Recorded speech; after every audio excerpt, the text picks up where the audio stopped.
गोरखपुर मंडल में वैश्विक महामारी कोरोना के केस धीरे धीरे अपने पांव पसारते ही जा रहे हैं। गोरखपुर मंडल में अब तक कुल 61 पॉजिटिव केस हुए हैं। इनमें से 4 की मौत हो चुकी है, जबकि एक डेथ का फाइनल टेस्ट करने के बाद ही उसकी फाइनल स्थिति स्पष्ट हो पाएगी। गोरखपुर मंडल में लगातार कोरोना पॉजिटिव मरीजों के आंकड़े बढ़ते जा रहे हैं। इसे लेकर जिला प्रशासन और स्वास्थ्य विभाग पूरी तरह से अलर्ट भी है। आइए सुनते हैं इस बारे में कमिश्नर जयंत नार्लिक को।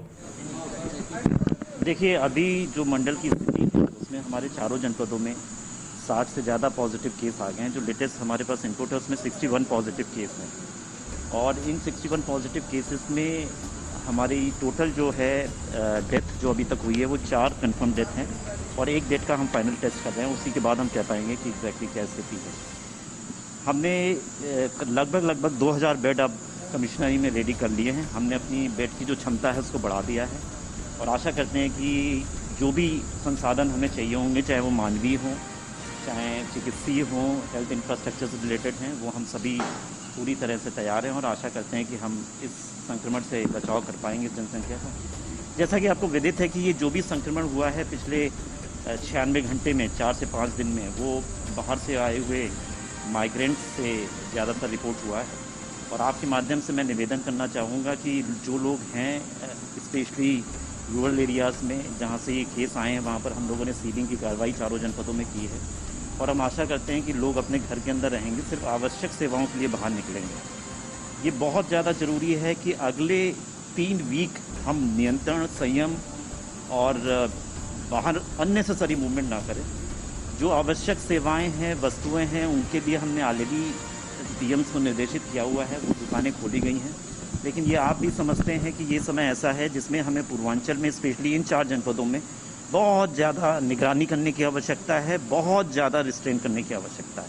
और जो भी प्रशासन कदम उठा रहा है, जो भी निर्देश दे रहा है, वो जनमानस के हित में है और आप उनका अपने मन से पालन करें, अपने खुद से पालन करें और दूसरों को भी सिखाएं। यही आशा है। सर, जो सुबह कल आंकड़ा था गोरखपुर जिले की जो बात करें तो दो डेथ थी और पॉजिटिव केसेस टोटल थे 27।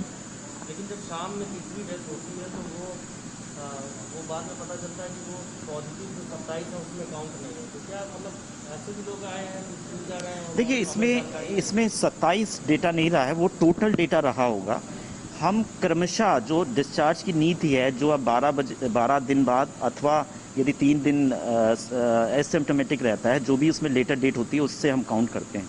तो हम क्रमशः लोगों को रिलीज़ भी करते जा रहे हैं और जो मेरे पास लेटेस्ट रिपोर्ट है, हम लोग 15 लोगों को डिस्चार्ज भी सक्सेसफुली कर चुके हैं। इसमें हम बस्ती मंडल के मरीज को हम काउंट नहीं कर रहे हैं, मैं अपनी कमिश्नरी की बात कर रहा हूँ। सो ये क्रमिक प्रोसेस है। 61 पेशेंट इस समय बीआरडी के L3 फैसिलिटी में हैं। अतिशीघ्र हम रेलवे का जो हॉस्पिटल है उसको खोलने जा रहे हैं, सो दैट साइमल्टेनियसली हमारी दोनों फैसिलिटी काम करेंगी। जो एसिम्प्टोमेटिक और नॉन क्रिटिकल केसेस कोविड के होंगे उनको हम प्रयास करेंगे रेलवे में रखने का, बाकी क्रिटिकल केसेस को बीआरडी में रखेंगे। दोनों फैसिलिटी काम करेंगी। जो टोटल संख्या है उसमें से डिस्चार्ज को माइनस करके और डेथ को माइनस करके मैं प्रेजेंट एक्टिव केस आपको बता रहा हूँ। जो डेथ की बात है, इसमें टोटल जो मंडल में 4 + 1 5 केस बताए जा रहे हैं, उसमें 3 ब्रॉड डेड हैं। सो देखिए, हम किसी भी पेशेंट को मना नहीं कर सकते, हमारा कर्तव्य है हर पेशेंट को ट्रीट किया जाना। बट कुछ केसेस ऐसे हैं जिसमें कोमॉर्बिडिटी का केस है। कोमॉर्बिडिटी का मतलब ये हुआ, ये आपको प्रिंसिपल बीआरडी अच्छे से बता पाएंगे, जिसमें पेशेंट की हेल्थ कंडीशन और पुअर डिजीज़ हिस्ट्री रही है और उसके अनुसार उसको जब वो आता है तो वो या तो ब्रॉड डेड होता है या रास्ते में उसकी अनफॉर्चुनेट डेथ होती है। फिर भी हमारा कर्तव्य होता है कि हम उसको सैंपल टेस्ट करके देखें, उसकी कॉन्टैक्ट ट्रेसिंग करें। यदि उसको ला रहे हैं और यदि वो पॉजिटिव है तो जो उसके साथ 4-5 लोग रहे होंगे उनको भी हम ट्रीट करने का प्रयास करते हैं। सर, वो लेकिन तीसरा केस जो था सर वो इंक्लूड नहीं किया गया था 27 में पॉजिटिव जो टोटल। देखिए, जो तीसरा केस की आप बात कर रहे हैं, मेरी आज सुबह ही बात हुई है, उसमें क्या हुआ है कि हम 2 सिस्टम हम फॉलो कर रहे हैं जो टेस्टिंग का है। एक CB नाट मशीन से करते हैं। CB नाट के बाद हम स्क्रीनिंग करके बाद उसको कभी कभी आवश्यकता, ये थोड़ा टेक्निकल है, आवश्यकता पड़ने पर RT-PCR से कंफर्मेशन लेते हैं। वो स्क्रीनिंग में पॉजिटिव आया है, RT-PCR का रिजल्ट आ जाएगा, उसके बाद ही हम कंफर्मेशन कर पाएंगे। Thank you.